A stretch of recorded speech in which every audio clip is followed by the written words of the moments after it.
দেশের মানুষ ১৭ বছর শেখ হাসিনাকে দেখেছে, কিন্তু ১৭ মাসেই একটি রাজনৈতিক দলের ফ্যাসিবাদী আচরণ দেখা যাচ্ছে।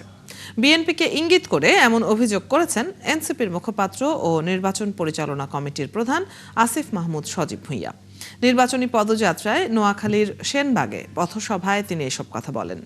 এনসিপির নির্বাচনী প্রচারের আরও খবর জানাচ্ছেন রাশেদ আনিস। 12 তারিখের নির্বাচনটা আমাদের জন্য সেনবাগ ও সোনাইমুড়ি উপজেলার একাংশ নিয়ে গঠিত নোয়াখালী ২ আসনে বিএনপির ৫ বারের এমপি জয়নুল আবেদিন ফারুকের বিরুদ্ধে লড়ছেন এনসিপির আন্তর্জাতিক বিষয়ক সেলের প্রধান সুলতান মোহাম্মদ জাকারিয়া।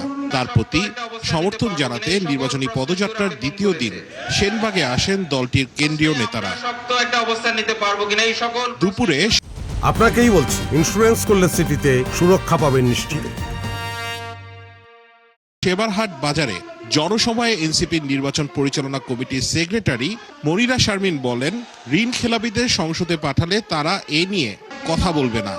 যারা বাংলাদেশ থেকে টাকা পাচার করে বাংলাদেশের ব্যাংকগুলোকে খালি করে যারা বিদেশে টাকা পয়সা নিয়ে গেছে, সেই ঋণ খেলাপি এবং বিদেশি নাগরিকদের আবারও সংসদে পাঠানোর পায়তারা করা হচ্ছে।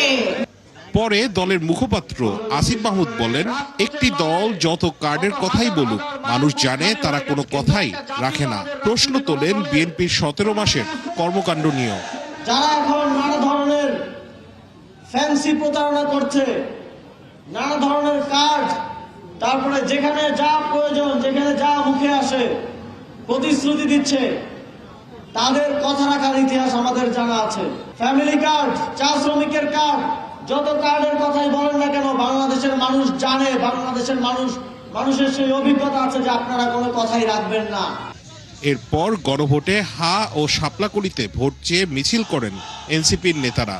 এ সময় দলীয় থিম সং বাজিয়ে গণভোটের বিষয়ে মানুষকে সচেতন করা হয়।